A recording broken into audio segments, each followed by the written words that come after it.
tunawazidi sehemu kubwa sana na sio jana wala juzi, toka miaka hiyo. Sababu ukizungumzia timu ya kwanza kwenda kwenye mashindano ya kimataifa, kushiriki, kupanda ndege ni Simba Sports. Timu ya kwanza kuanza kuvaa viatu ni Simba. Timu ya kwanza kuvaa jezi ni Simba. Maana kila kitu inaonekana Simba ndio waongoza njia kwenye ardhi ya Tanzania. Maana sio labda tuzungumzie kwa sasa Simba kufanya vizuri kwenye mashindano baki tubaki, hapana. Toka miaka hiyo Simba ndo timu pekee iliyoanzishwa kwa ajili ya mpira. Hivyo vilabu vingine vinakuja tu kwa ajili yetu sisi ambao wanatufuata tulotangulia. Lakini wao hawataki kukubali kwa sababu wanakuambia sisi ndo wa kwanza kuliona jua. Wakati mnaliona jua mkiwa wapi? Mkiwa Mbagala, mkiwa Masaki ama Oysterbay. Na taarifa nilivyozisikia zile za ndani, maana mimi si mzee wa kuchabo, nishazipata zile za ndani. Wanaanza kuomba huko kwa bosi wao huko, mwenyekiti wa vilabu anaomba. Na yeye akiwa mjumbe wa FIFA kamati za mashindano, anaomba kutoka Benjamin Mkapa kuelekea kule Kizimkazi kule. Acha bwana. Kwa mama Kisiwani. Kwa mama, wanataka kurudi kwa mama kunyonya, wanataka kwenda Kizimkazi. Wakimbia Benjamin Mkapa, wanaona kwamba sio sehemu salama. Tucheze sisi, alafu wacheze na Simba hapo. Kwa hiyo wana mipango ya kuhama hapa. Yaani mwaka jana wameshia makundi. Msimu wataishia hatua hiyo wasipojiangalia. Na waona kutoboa ni hawa kazi ngumu, kwa sababu kama msemaji anaongea hana amani, anasema yule mchizi nani? Maana ndio mtu wa kwanza kumtaja jana, Terminal 3. Kutua tu kauli yake ya kwanza akasema ule mchizi nani, anauliza jifa kama hamjui. Yule uchizi si uchizi vunga. Sasa ule uchizi vunga na mwenyewe kajibu kwamba uchizi wake atakuja kuonyesha Tanzania. Sasa mpeleke Zanzibar, mwende Mwanza, sawa? Mwende Chamazi, mwende Mbeya, mlikosema uwanja mbovu mlikotoa sare. Yule mchizi vunga kokote na kivuruga. Kwa hiyo mjiandae kuvunga. Najua maana kuvunga. Kuvunga maana yake kukausha kimya kama kijatokea kitu. Yaani kama hujui lakini unajua.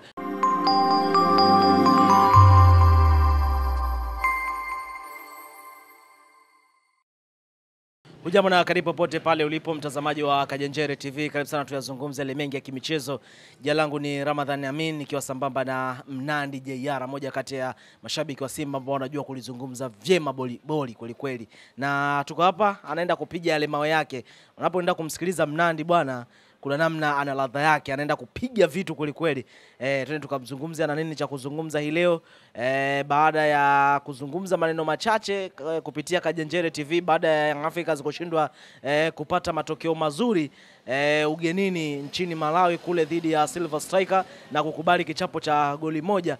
Mnandi kauli yake ambayo alizungumza alisema kwamba Young Africans ili waione angalau ikirudisha matumaini yake ni kumfukuza Romain Folz ama kuachana naye. Na Young Africans ni kama vile walisikia kile ambacho alikizungumza Mnandi JR. Young Africans kweli bwana wakamnyoa Romain Folz, lakini sasa wanabaki na kocha msaidizi Mabedi. Tuone ni namna gani ambavyo hali itakuwa, atarudisha matumaini ama kuna namna ambavyo tutaiona Young Africans ile ambayo alikuwa nayo Romain Folz. Tuko na Mnandi, ataeleza kile ambacho anakitazama kwa majirani zake, lakini pia kwa Simba ambao wameonesha ubora kweli kweli kwenye hatua hii ya pili kwenye michuano ya klabu bingwa barani Afrika. Bwana Mnandi, mambo vipi ndugu yangu? Bwana mimi namshukuru Mwenyezi Mungu ananijalia pumzi mwingi wa rehema, niko sawa sawa, niko poa, na leo naona umenitembelea tawini kwangu Skadu Fire, Mambo Robi Temeke almaarufu Bandari Kavu.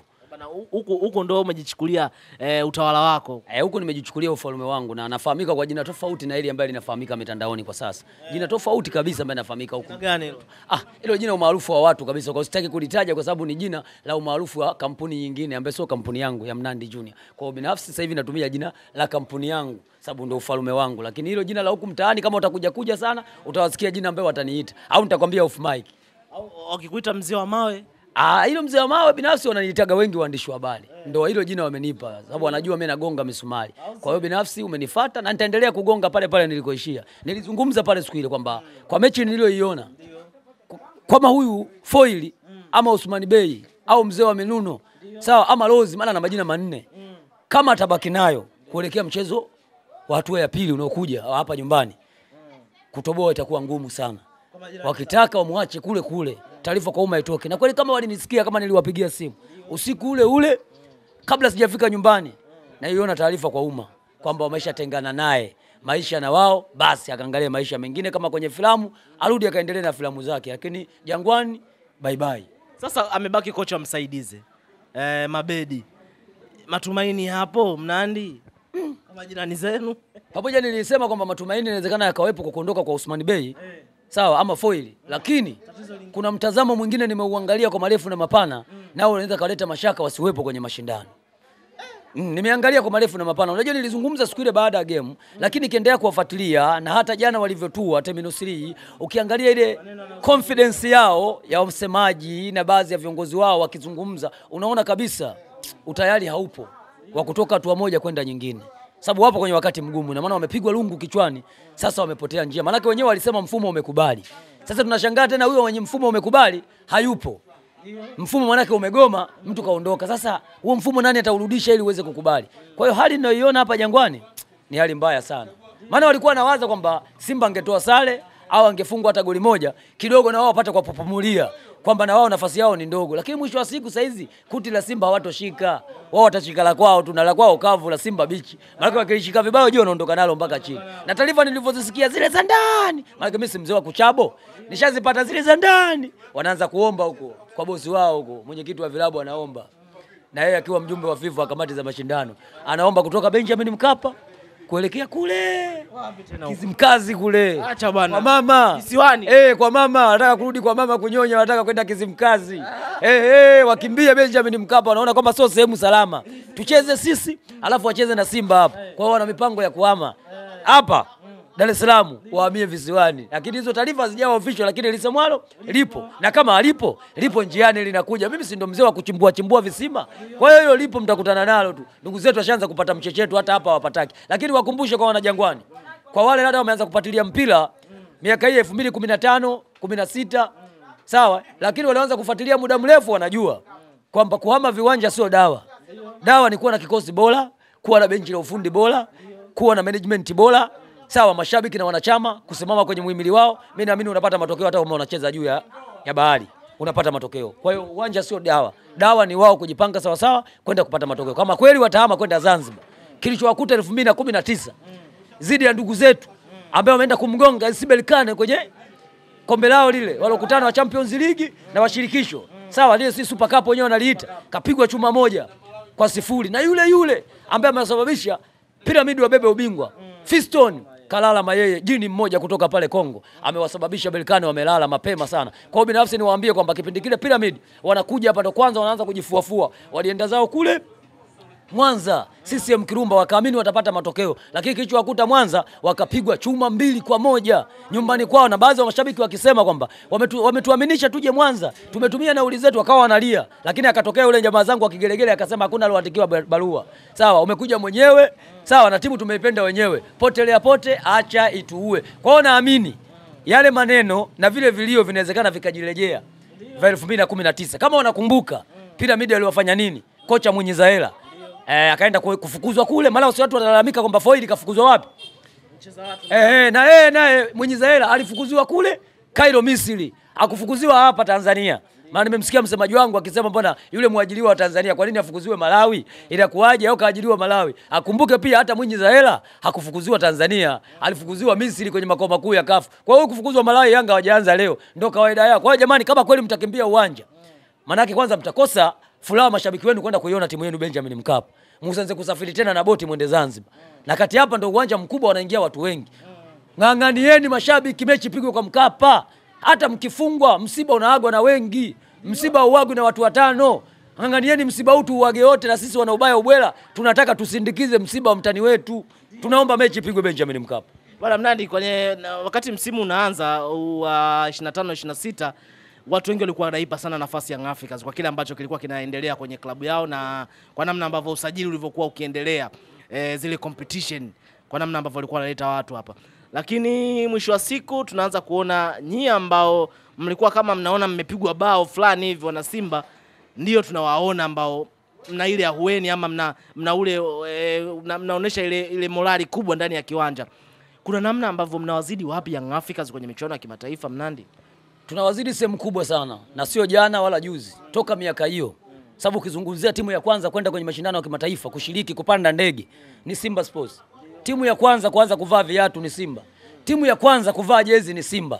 Maana kila kitu inaonekana Simba ndio waongoza njia kwenye ardhi ya Tanzania. Maana sio labda tuzungumzie kwa sasa Simba kufanya vizuri kwenye mashindano baki tubaki, hapana. Toka miaka hiyo Simba ndo timu pekee iliyoanzishwa kwa ajili ya mpira. Hivyo vilabu vingine vinakuja tu kwa ajili yetu sisi ambao wanatufuata tulotangulia. Lakini wao hawataki kukubali kwa sababu wanakuambia sisi ndio wa kwanza kuliona jua. Wakati mnaliona jua mliona jua mkiwa wapi? mkiwa Mbagala, mkiwa Masaki ama Oysterbay. Nyewe mliona jua mkiwa sehemu ya kutafuta uhuru. Wazee walianzisha ile timu kwa ajili ya kupata kichaka cha kujificha, kuwaondoa wakoloni kwenye taifa letu. Haikuanzishwa kwa ajili ya mpira. Na ile timu ilikuwa moja, wao na sisi, hazikuwa timu tofauti. Lakini sisi tulivyoona kwamba mimi nafanya ibada, sawa, wewe kila siku unashinda kwenye vilabu vya pombe, tunakaaje chumba kimoja? Tukamwambia mzee, don't touch me, au wasituchafue, wakae huko na sisi tubaki kwetu. Ndio tukaamua kujitoa msimu unaofuata, tukaenda kuanzisha timu yetu. Hiyo ndio sababu ya kujitoa, lakini wao kuanzisha kwa ajili ya mpira. Kisa tulivyoenda wale watawala, kwa sababu kuna vitu walikuwa wanavitaka ndani, wakatuomba kuwa walezi wao watatusaidia. Wote akakataa, malazi, usafiri, jezi na kila kitu, wote akakataa. Katika tokea mfadhili, sisi tukakubali kwa sababu tulikuwa tujui kinachoendelea. Mwisho wa siku kutoka pale sisi tukaanza kuitwa Yuda, wasaliti kwenye taifa hili. Wao wakabaki kuwa daraja, wazee wetu wakawabeba na wakafanikiwa kupata uhuru wa nchi hii. Na ndio maana mpaka leo hii kwenye logo yao kuna mwenge, klabu pekee ambaye hajihusishi na jeshi inabeba mwenge, lakini vilabu vilokuwa kwenye ligi kuu vinajihusisha na mpira peke yake vinaobeba mwenge ni jeshi. Tunao JKT Tanzania wana mwenge wale. Tuna Tanzania Prison wana mwenge. Sawa, lakini kwa nini tuna Mashujaa pia wana mwenge, lakini kwenye ligi wapo nyuma mwiko ambao hawajahenya hata mgambo hawaujui. Sawa? Hata mgambo hawaujui. Lakini wana mwenge. Tena mwenge wao rangi moja, bendera chuma, mlingoti chuma. Wewe ushaje kuona bendera ya chuma? Bendera manake ni kitu kinachopepea. Ukisikia hivyo ujue hilo bango. Kwa wao wana bango kwenye logo yao. Ndio maana wanapata maana kujiita sasa timu ya wananchi. Kile ni kikundi cha wauni kwenye mchi. Ule ni mji mkongwe. Sawa? Yaani ule ni mji mkongwe. Tunasema bwana mji mkongwe hapa kuna Bagamoyo. Tukienda huku mkoani Lindi huku pale kuna hospitali ya rufaa ipo Lindi pale ambao wamejenga wakoloni mpaka leo ipo. Lakini tukienda Mtwara pale Mivinjeni pale kwenye mkondo wa bahari ule pale kuna mpaka lodge zipo pale za wakoloni, mpaka misikiti ya wakoloni ipo pale wameiacha. Kwa hiyo yale ni makumbusho. Kwa sasa hivi watu wajue hii sio timu ya mpira, hii ni makumbusho, kwa sababu timu pekee ikifungwa inahama uwanja. Sawa? Au itasababisha kitu chochote watu waondoke. Sawa? Timu ikifungwa inafukuza kocha siku hiyo hiyo. Yaani hii timu duniani imeundwa peke yake. Yaani yeye ishinde, isitoe sare wala kufungwa. Kuna timu hiyo duniani. Na mchezo wa mpira wa miguu una matokeo matatu. Kuna kufungwa, kuna kudraw na kushinda. Pamoja kushinda ndio sehemu chanya, lakini ukikosa kubaliana na hicho kilichotokea uwanjani, wao hawataki. Umefungwa Malawi, unamfukuza foil. Haya, yule kuwa washawasha kucheza. Dumbia ya kucheza. Boyeli ya kucheza. Eti nani ya kucheza? Pakome ya kucheza. Max ya kucheza. Mzinze Majeraha kaka jukwani. Naweza mnaweza nikalaumu. Yule mwingine hakuja hapa kwa ajili ya kucheza mpira, kaja kucheza singeli. Huyo mlomleta vinywele. Yule kaungana na kina Dula Makabila sasa hivi anacheza singeli. Sio mtu wa mpira. Huyo anamleta kwa alosajiliwa kwa mbwembwe nyingi. Yule mtu wa singeli.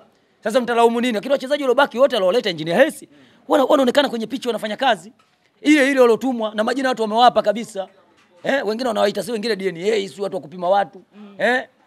Sasa shida iko wapi sasa? Tulieni ili muone wapi panapovuja. Kwa hiyo shida kubwa sio benchi la ufundi. Shida kubwa kwamba Engineer Hersi ameenda kumpiga halbu, kwenda kusajili wachezaji wenye daraja dogo, kuwaleta nyuma mwiko. Alafu wameondoa wachezaji wenye thamani kubwa na wamepambania klabu ndani ya misimu minne, wameondoka kwenye vilabu vingine kwenda kutoa faida. Unamwona mtu kama Chama kaja nyuma mwiko wa kufanya kazi.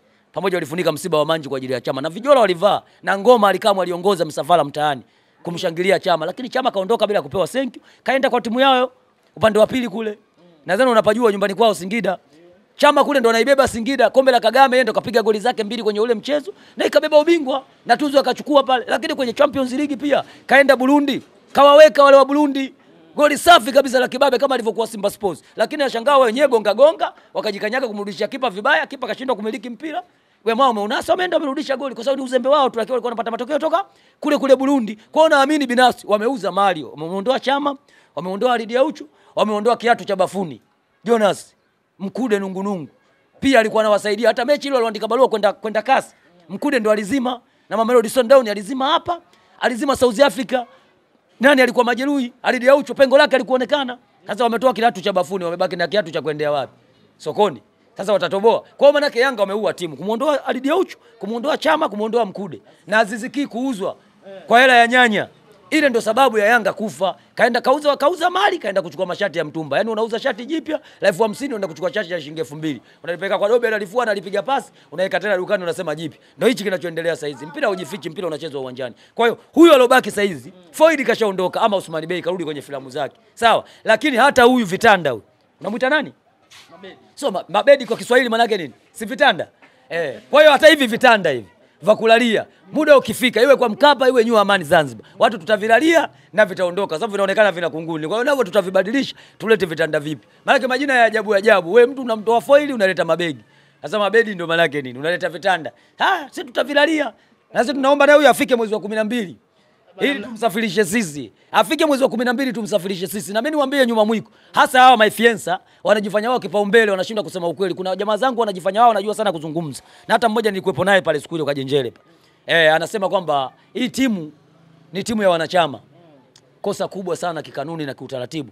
Watu wanatoka kwenye protocol. Yaani ukishasema ni timu ya wanachama, maana yake ni kosa. Kwa hiyo mashabiki sio timu yao. Unajua wanachama na ushabiki ni vitu viwili tofauti.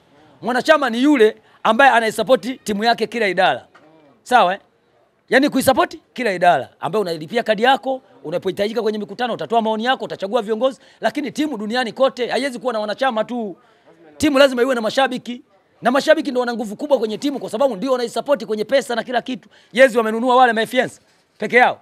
Sio wamenunua mashabiki wote. Haya wale walivyonunua zile jezi za klabu gani zile? Za Ndanda zile au za Kitayosa? Si za timu yao. Sasa leo mtu anajaji kwamba timu yake inafanya vibaya, mtu unamjia juu unamwambia wewe hutaki kuongea. Sawa? Kakupa mandate ya kuongea nani wewe? Hii timu yako hii. Timu hii wenyewe ni wanachama. Yule kocha alomvimbia kwamba huyu kocha wa wanachama. Kina Godi Yanga ameenda kuamshwa kitandani kule yeye na mwenzake nani yule? Baraka. Wanasema wewe Isa Dede wewe mnafiki. Unatufuata huku mpaka ndani, nani kakufungulia mlango? Kuna taarifa kwa umma, taarifa gani kwa umma? Sasa mbona hatujui? Kocha tayari sio kweli, anaanza kupinga Godi Yanga. Mwisho wa siku anakuja anakubali, baadaye wanasema bora tu aende bwana. Tulimvumilia tulikuwa tunamtetea sana. Utateteaje malazi? Ukitetea malazi mwisho atakuumbua. Ziba ufa mapema usisubiri kujenga ukuta. Ndio kile pale kile. Washagongwa ndio nakumbuka kumfukuza kocha. Sasa bado sio ile. Watagongwa mechi nyingi mwaka huu. Pale wamlete Guardiola. Sawa? Wamlete Mourinho, wamlete Mzee Wenga. Sawa? Lakini pale hawatoboi. Yaani shida ipo kwenye kocha. Watabadilisha makocha sana. Sababu msimu uliopita makocha wanne wakawa mabingwa. Sawa? Akatoka Gamondi kapeleka timu makundi, ambaye msimu uliopita kapeleka robo finali. Kaondoka, kaletwa kocha wiki moja, akakae na timu aende naye kwenye makundi. Kwani katoboa? Sikaishia hapo hapo makundi. Sasa huyu sasa sio makundi, huyu na ataishia hapa hapa. Yaani mwaka jana wameishia makundi. Msimu huu ataishia hatua hiyo asipojiangalia. Na waona kutoboa ni hawa kazi ngumu kwa sababu kama msemaji anaongea hana amani, anasema yule mchizi nani? Maana ndio mtu wa kwanza kumtaja jana, Terminal 3.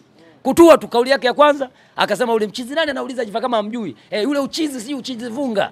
Sasa yule uchizi vunga na mwenyewe kajibu kwamba uchizi wake atakuja kuonyesha Tanzania.